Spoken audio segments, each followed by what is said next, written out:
The massive crystal structure of Ambassador Velthor caught the light from every angle as it stood before the gathered representatives of Earth's nations. The UN Assembly Hall had never hosted anything quite like this being. Its translucent body seemed to shift between blue and silver, and when it spoke, the words came not from any visible mouth, but from somewhere deep within its crystalline form. Dr. Kim Soo-jin adjusted her position in the observation deck, trying to get a better view of the alien diplomat below.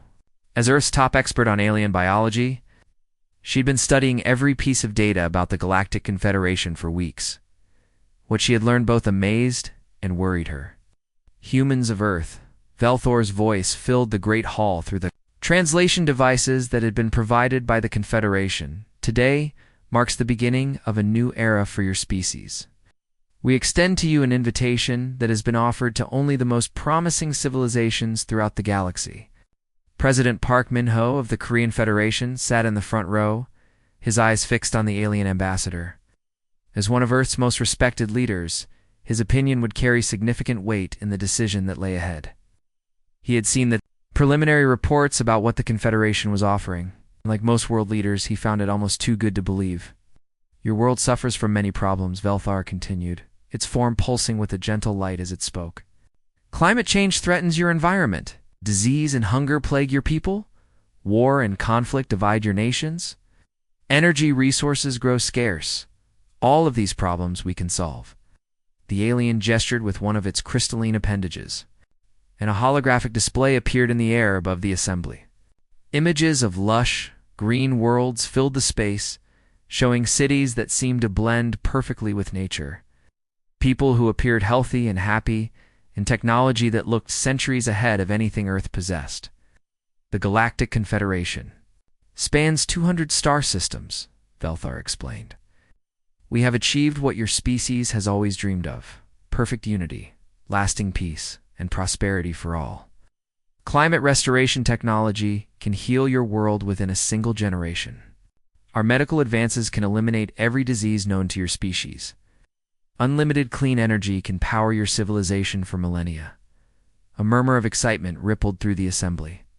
Dr. Soo-jin watched as diplomats leaned forward in their seats, their faces showing the same mixture of wonder and hope that she had felt when first learning about the Confederation's capabilities.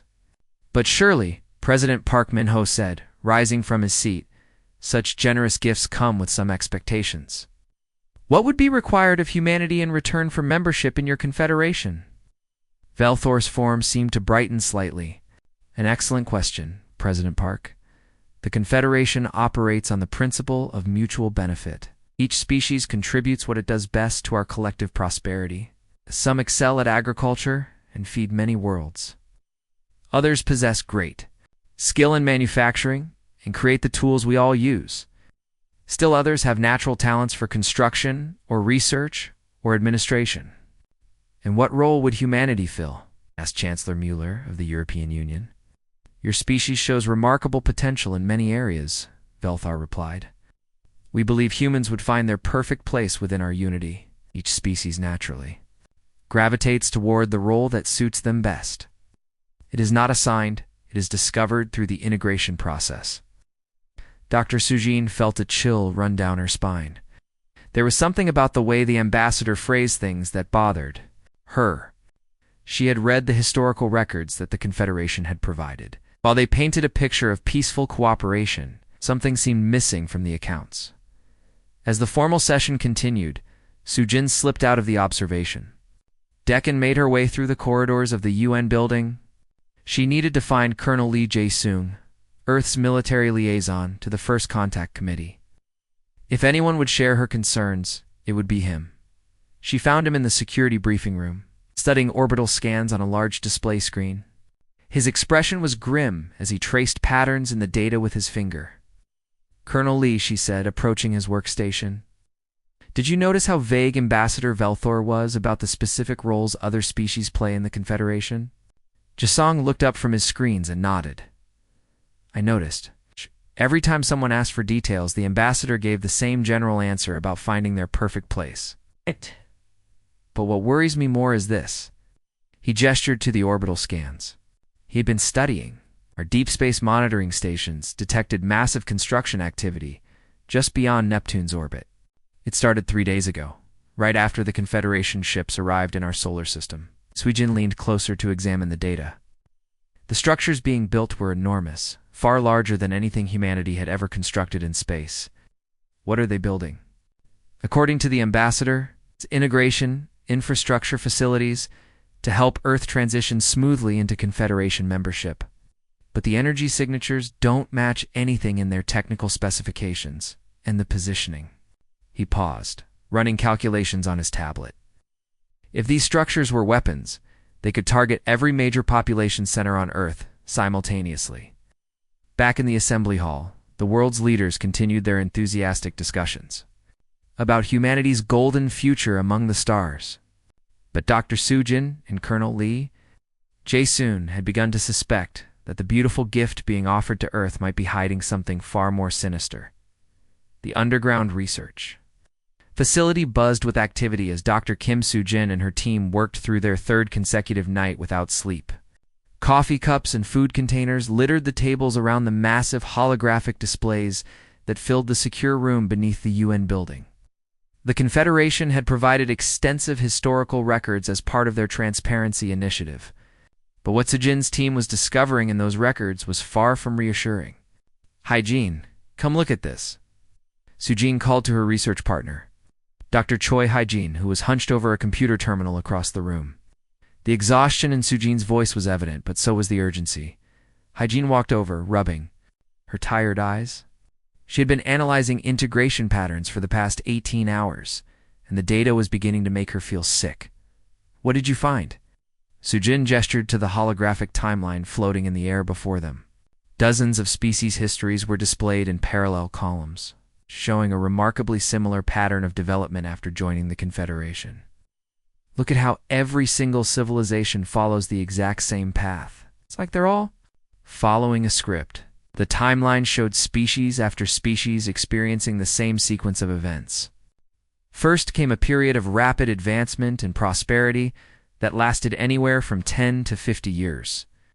Technologies improved dramatically, diseases were cured, and conflicts ended. The populations of these worlds grew happy and content. But then came the second phase. Gradually, each species began to specialize. At first, it seemed natural. Some individuals showed more talent for certain tasks than others. But as the decades passed, the specialization became more extreme. Entire populations began to focus on single activities, abandoning other pursuits entirely. The Zephyrians were once a diverse civilization with artists, scientists, engineers, and explorers, Soo-jin explained, pointing to their timeline. But look what happened after 60 years of Confederation membership. They became eternal agriculturalists. Their entire species now does nothing but farm. They've forgotten how to build ships, or create art, or even ask questions about the universe. Hae-jin pulled up another file on her tablet and projected it onto the display. The Korthok had a similar fate. They were known throughout their region for their philosophical traditions and complex literature. Now they're a manufacturing caste. Every single member of their species works in factories, producing goods for other Confederation worlds. They don't even remember their old poems and stories. The pattern repeated across every species they examined. The Velinari had become permanent. Construction workers, building structures throughout Confederation space, but never for themselves. The Therians served as researchers, but only on projects assigned by the Confederation leadership. The Malxians had become administrators, managing other species, but never governing their own affairs. "It's like they've all been turned into specialized tools," Hae-jin said, her voice barely above a whisper. They're not citizens of the Confederation. They're employees who can never quit their jobs." Meanwhile, 300 kilometers above Earth's surface, Colonel Lee Jae-soon stood in the command center of humanity's primary orbital defense station. Through the large observation windows, he could see the distant lights of the mysterious structures that continued to grow beyond Neptune's orbit. Each day they became larger and more complex, and each day his concerns grew deeper. Lieutenant Park Soon-woo approached with the latest intelligence report. his young face showing the same worry that had been spreading through the military ranks. "Sir, our deep space probes have been analyzing the energy signatures from the construction site. The results are disturbing." Jae-sung took the report and read through the technical details. His background in military engineering helped him understand the implications immediately. "Neural interference technology," he said grimly. "They're building something designed to affect brain function on a massive scale." "Yes, sir. The energy patterns match theoretical models for neural manipulation devices. If activated, these structures could influence the thoughts and behaviors of every human on Earth simultaneously." The command center door opened, and Captain O'Dongman entered with a thick folder of classified documents. He had just returned from a dangerous reconnaissance mission that had taken him closer to the alien construction site than any human had ventured before. His face was pale, and his hands trembled slightly as he spread his findings across the briefing room table. "The structures aren't random," he began, his voice tight with suppressed fear, "positioned in a precise geometric pattern around our solar system. When I ran the calculations, I discovered they're designed to create a global neural network. With Earth at the center." Jae-sung studied the positioning data that O'Dongman had risked his life to obtain. Each structure was placed at a specific point that would allow it to focus energy directly toward Earth's surface. The mathematical precision was undeniable. "They're not building infrastructure to help us integrate into their society," O'Dongman continued. "They're building a prison, a neural prison that will trap the minds of every human on the planet while leaving our bodies free to work." The three military officers stood in silence, absorbing the full implications of what they had discovered. Above them, the stars continued to shine, but now they seemed less like beacons of hope and more like the lights of a vast cage that was slowly closing around humanity. The secure laboratory deep beneath. The UN building felt like a tomb as Dr. Kim Soo-jin stared at the decoded files displayed across multiple screens. Her hands shook as she scrolled through page after page of technical specifications that revealed the true purpose of the neural suppression network being constructed around Earth. The coffee in her cup had gone cold hours ago, but she barely noticed. What she was reading changed everything. No, she whispered to herself, her voice breaking as the full scope of the Confederation's plan became clear. The neural networks weren't designed to simply pacify humans or turn them into mindless workers like the other species. They were far more sophisticated and infinitely more terrifying. She pressed the emergency communication button on her desk, and within minutes, the UN's crisis response team was assembled in the secure briefing room.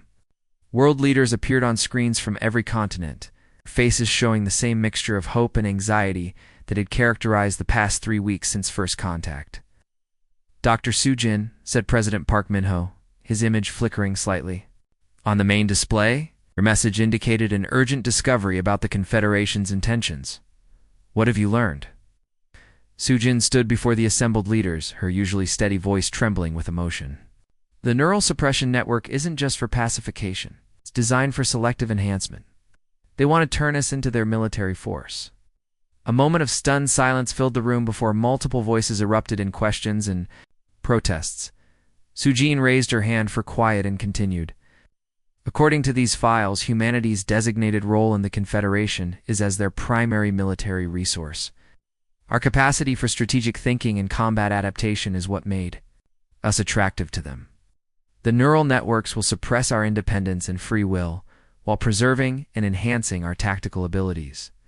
General Kim Woo-jin, Earth's highest-ranking military officer, was attending the meeting from the Pentagon. His weathered face grew dark with anger as he absorbed the implications of Soo-jin's discovery.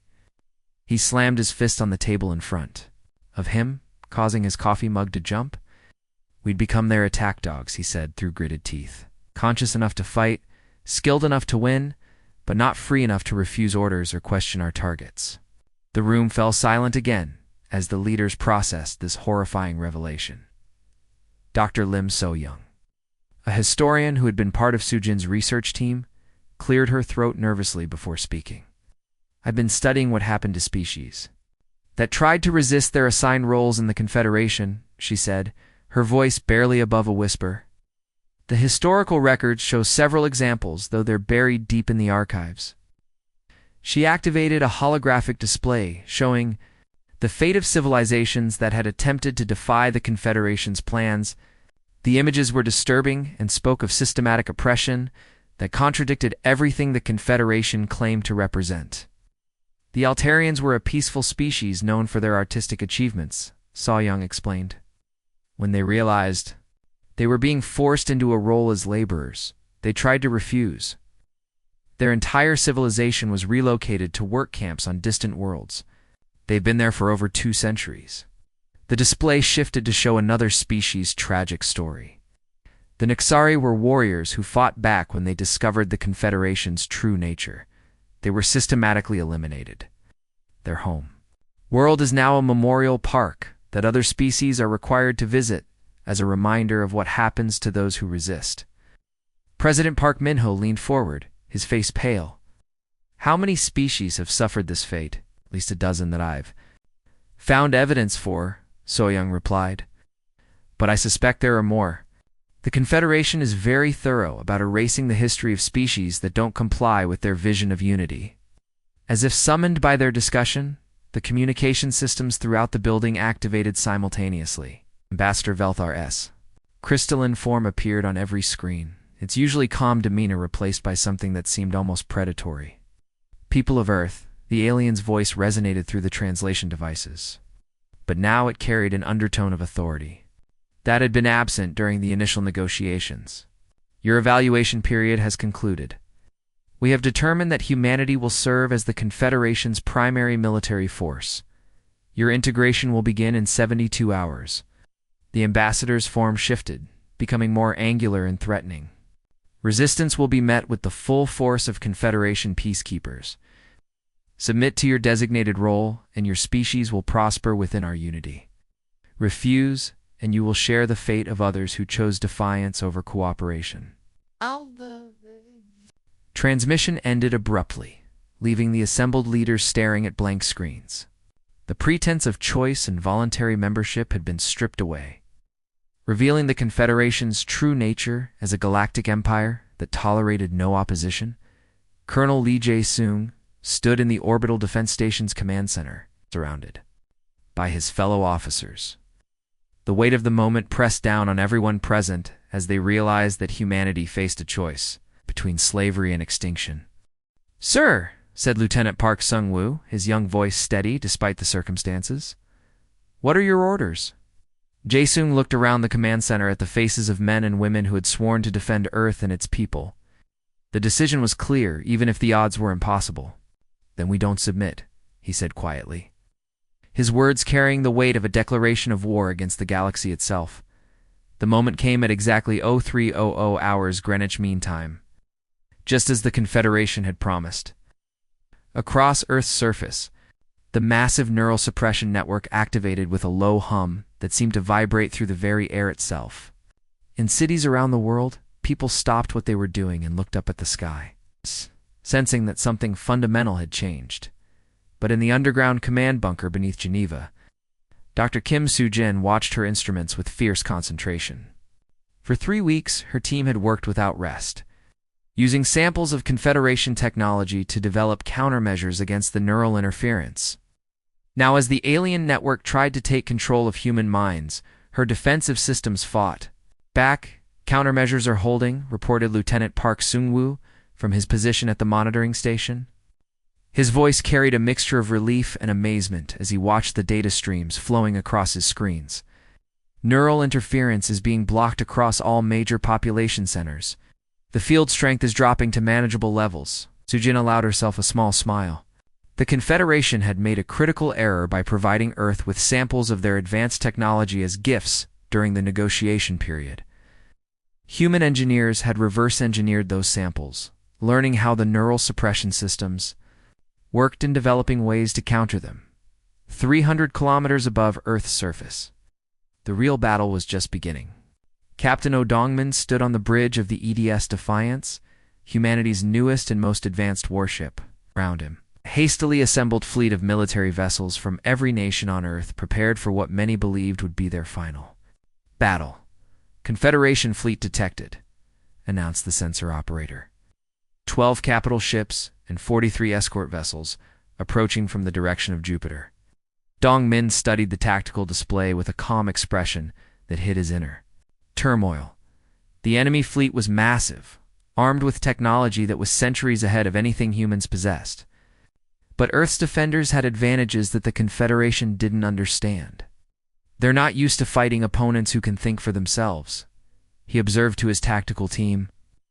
Every other species they've conquered was either pacified by neural suppression or eliminated before they could mount effective resistance. Commander Han Ji-woo, the fleet's tactical coordinator, highlighted weak points in the enemy formation on the main display. Their ships are powerful, but they're arranged in a standard peacekeeping formation. They expect us to surrender or flee, not fight back with coordinated tactics. The battle began when the Confederation fleet reached the asteroid belt between Mars and Jupiter. The alien ships moved with precision but little creativity, following patterns that had worked against helpless populations for centuries. Earth's defenders had studied those patterns and prepared accordingly. All ships, execute pattern Delta 7, Dong Min commanded. The human fleet scattered in what appeared to be a panicked retreat, but was actually a carefully planned maneuver. Designed to draw the enemy into a trap, the Confederation ships pursued, confident in their superior firepower. But as they spread out to chase the fleeing humans, they found themselves surrounded by Earth's hidden defensive platforms that had been secretly deployed throughout the asteroid belt over the past 2 weeks. Fire! Goo shouted, and space erupted in brilliant flashes as human weapons struck the enemy fleet from multiple directions. The Confederation ships, caught completely off guard, struggled to reform their battle lines. On Earth's surface, President Park Min-ho stood before cameras in the emergency broadcast center, addressing not just his own people but the entire galaxy. The transmission was being carried by hijacked Confederation communication networks, ensuring that every oppressed species would hear humanity's message of defiance. Today, humanity chooses freedom over servitude, he declared, his voice carrying across the stars. We know that we are not the first species to face this choice, and we will not be the last. But we want every enslaved civilization to know that the Confederation's unity is a lie. They offer peace, but deliver only chains. The space battle raged for 18 hours. Human ships darted between the larger Confederation vessels like angry insects, striking at weak points and disappearing before the enemy could respond. The aliens' superior technology meant that every hit they landed was devastating. But their rigid tactics made them predictable. Lieutenant Park Sung-woo coordinated the defense of Earth's orbital stations, directing swarms of small fighter craft that harassed the enemy capital ships. "They're trying to break through to attack the surface," he reported. "But our pilots are holding them back."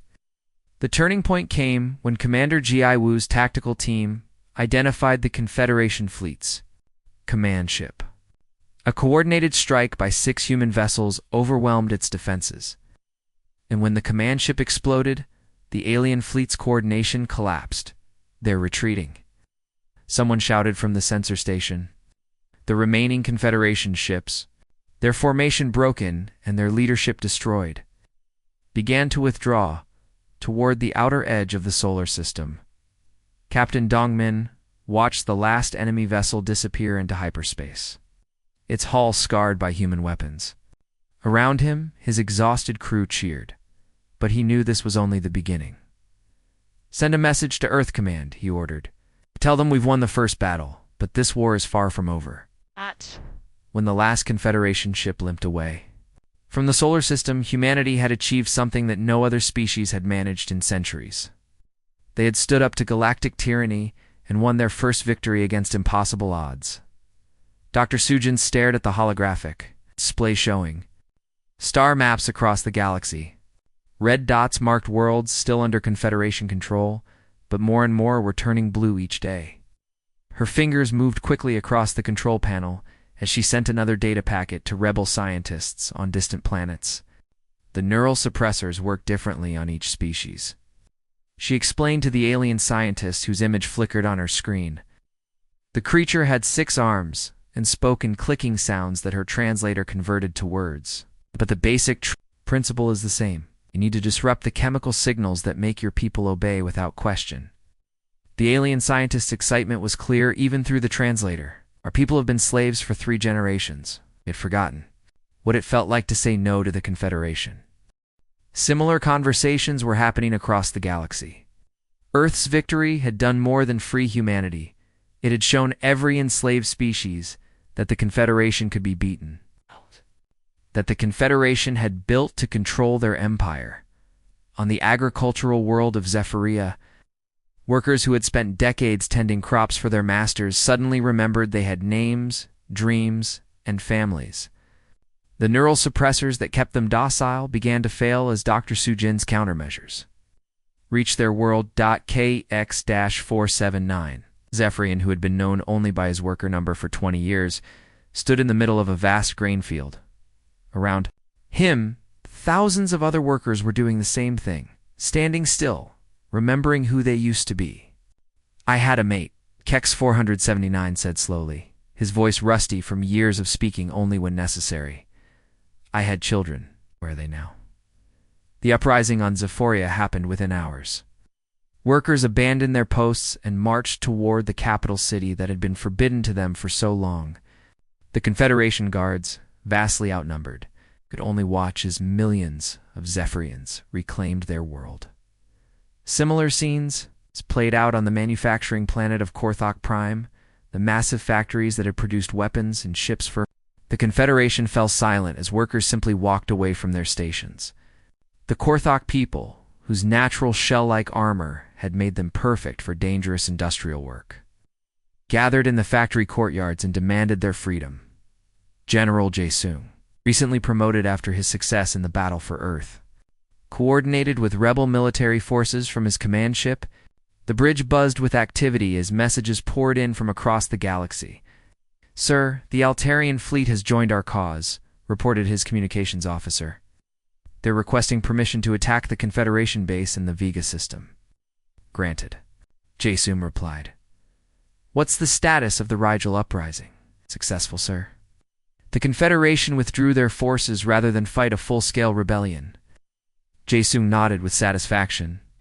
The Confederation's greatest weakness was becoming clear. They had built their empire on the assumption that their subjects would always obey.